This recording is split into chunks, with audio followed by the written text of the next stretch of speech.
and welcome to Preppy, where we revolutionize how you prepare for IELTS. I am back with another question type from the guided reading practice series. Today we'll be discussing true, false, and not given type of question. I will ensure that you understand the meaning of each of these terms on your screen. What is true, what is false, what is not given, so that you never get confused while solving such a question in your exam. So today we'll be picking up just 3 questions. I'll try to keep this video as precise as possible. Usually the duration of the videos in this particular series goes up to 45 minutes. I know that, but here I'll try to keep it as precise as possible. Let's see if we are successful in the same or not. So before moving on to solving the questions, as you already know if you have watched the other videos in the series, we'll first be going through the step-by-step approach to solve true, false, not given questions, right? So let's do that and understand what each of these terminologies mean. So first of all, you need to understand when it comes to true. What is true? This is the easiest to understand. True basically means that what is mentioned in the passage is exactly what is mentioned in the question statement. So here P stands for passage and Q stands for question statement. So both of them are exactly the same.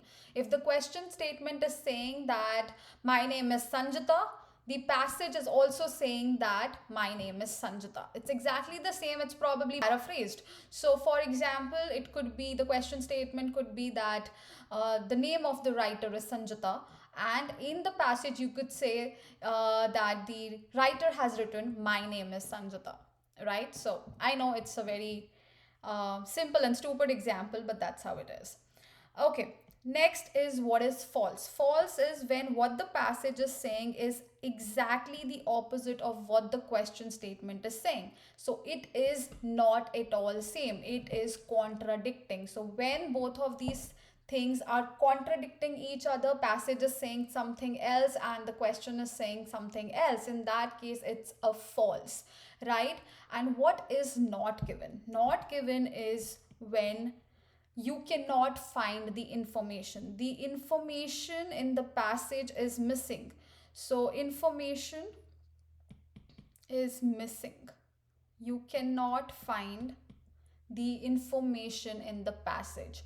So the question statement is there, but it is not found in the passage. You cannot find that information. So I often use error 404 here. Information not found, information is missing. So when the information is missing in the passage, then we call it not given. Okay, so this is, my bad, this is basically contradiction.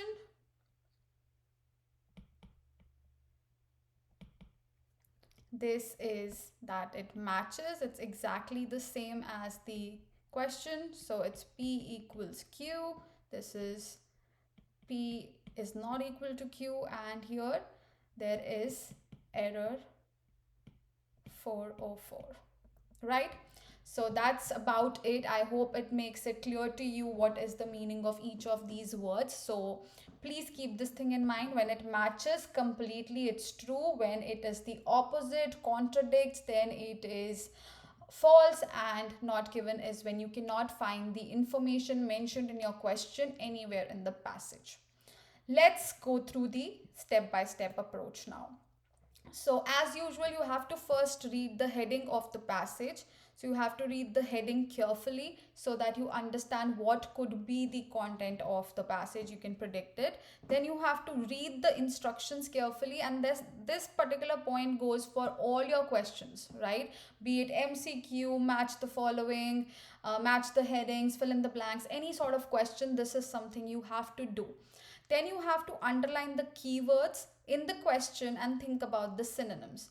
So you have to underline the keywords in the question statement, and then you have to think about the synonyms associated with that, so that we can locate these keywords and synonyms in the passage. Now, when you locate these keywords in the passage, you just have to read those sentences carefully. You don't have to read the entire passage. You just have to read those 2-3 lines wherein you have found these keywords and synonyms. by comparing the question statement with the passage. Now, what does this mean? That once you've found out the sentences, you have to read them carefully to find the answer by comparing the question statement with the passage. So this is P and that is Q. So if I'm doing it again so that it stays in your mind. P equals Q, that'll be true. P is not equal to Q, then it'll be false. And if the information is missing, then it is not given. Okay, please remember this thing. Apart from that, this is something very important. I've picked it up from my favorite website. I keep mentioning it in almost all my videos, which is IELTS.org. Whenever you have a doubt with respect to the questions, the format, the sequence of the test, whether it's listening, reading, writing, speaking, or writing, listening, reading, and speaking, you get all the clarity from that particular website. So the questions are in the same order, the information in the text. That is the answer to the question number 1, or the first question in this group will be located in the text before the answer to the second question. So you will find the answers in the order, and this will also help you in finding the answers faster. Let's get started with the passage and solve this question. So this is an extract, so it's not a complete passage. It is just 3 paragraphs and then we have 3 questions. So I'm just going to do it so that you understand how to attempt such a question. So this is taken from Encyclopedia Britannica, as you can see. Okay, it's an extract. And it's about the scientist Marie Curie, and we have to identify the information and it's true, false, not given. Okay. Alright, so first step was to read the heading. So we read the heading, the life and work of Marie Curie. Now, if you do not know who this person is, it's fine. You will get to know about that in the first few lines, because the first few lines would always introduce the person.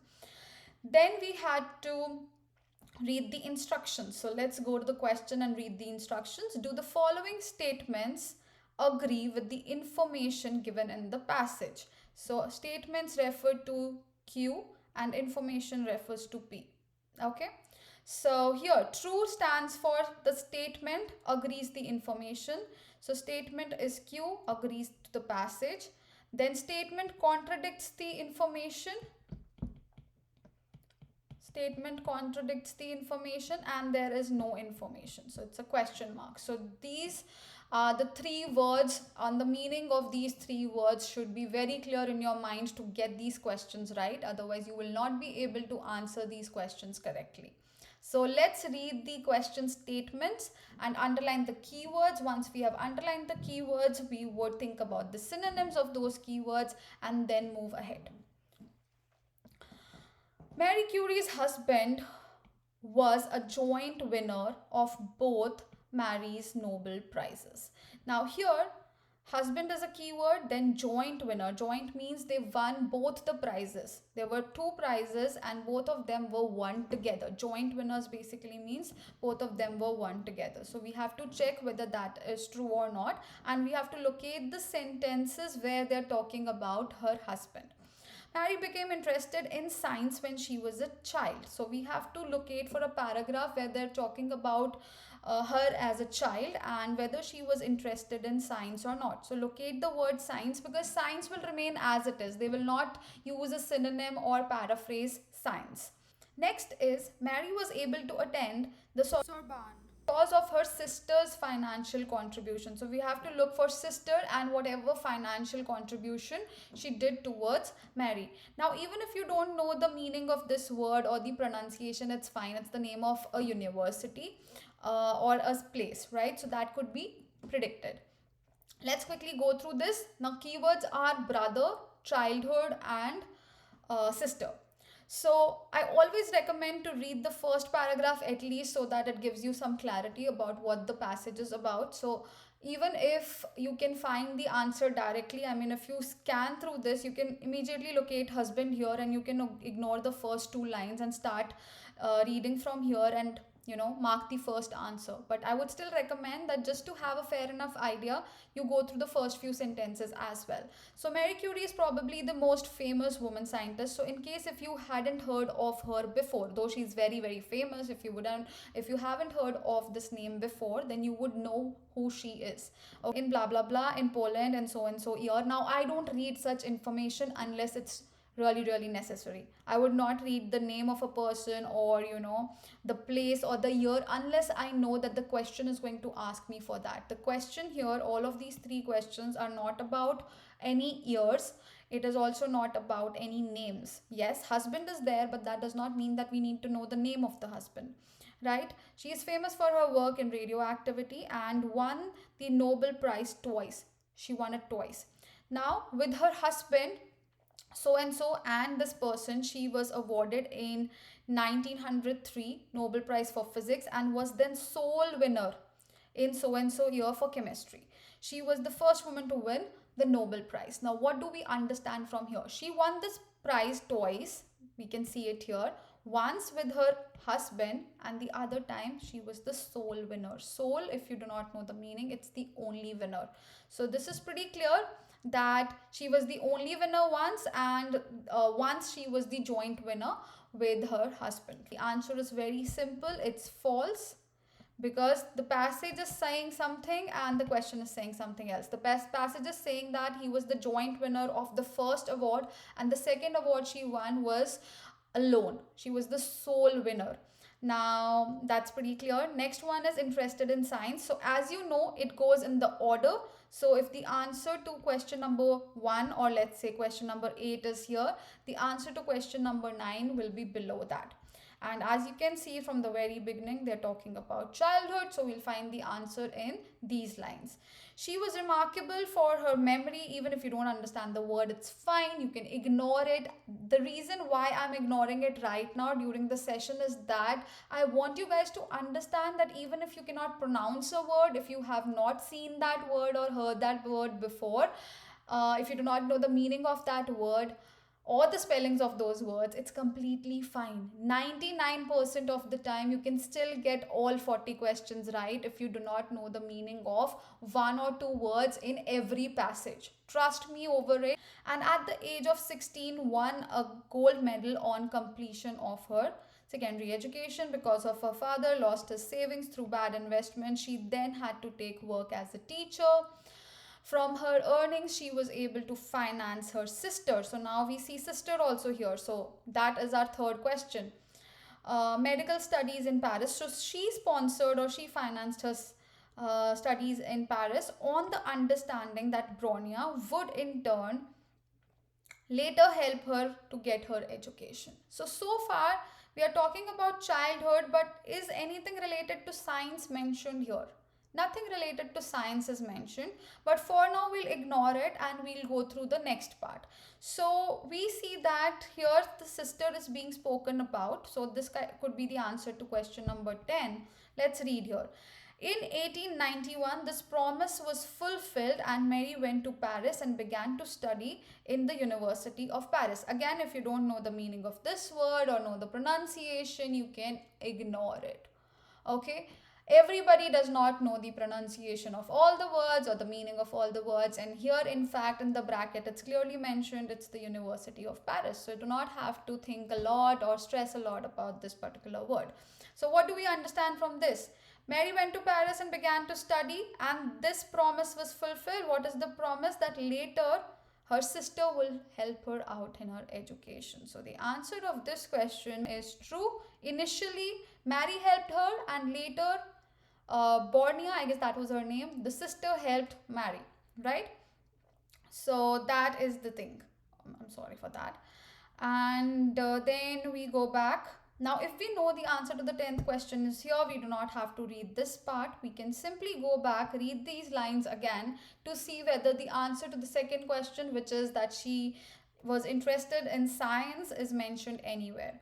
So if I go through this again, nothing of that sort is mentioned. So the question number 9 is not given because the information is not found in the passage. There's no mention of science. Yes, there's mention of childhood, but we do not know which subject she was interested in, whether it was English, whether it was maths or science.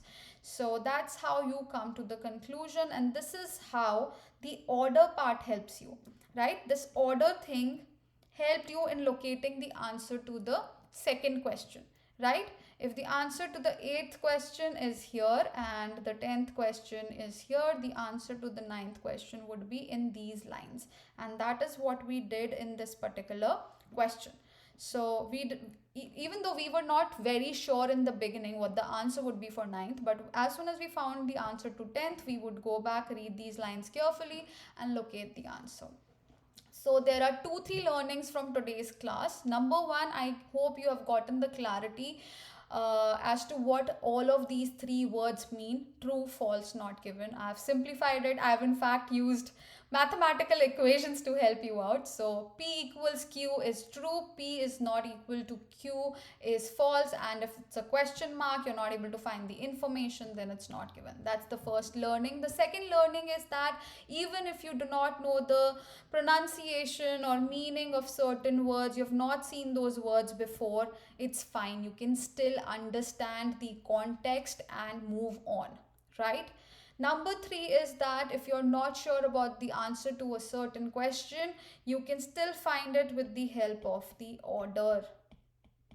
What does this mean? That if the question is true, false, not given, the answers will be in the same order as the information is given to you. So it is 8, 9, 10. If you have found the 8th one and the 10th one, it will be easier for you to find the ninth answer also. So with these three learnings, please go ahead, attempt certain questions, attempt a test. Let me know how it goes in the chat box. I'm sorry, in the comment section below.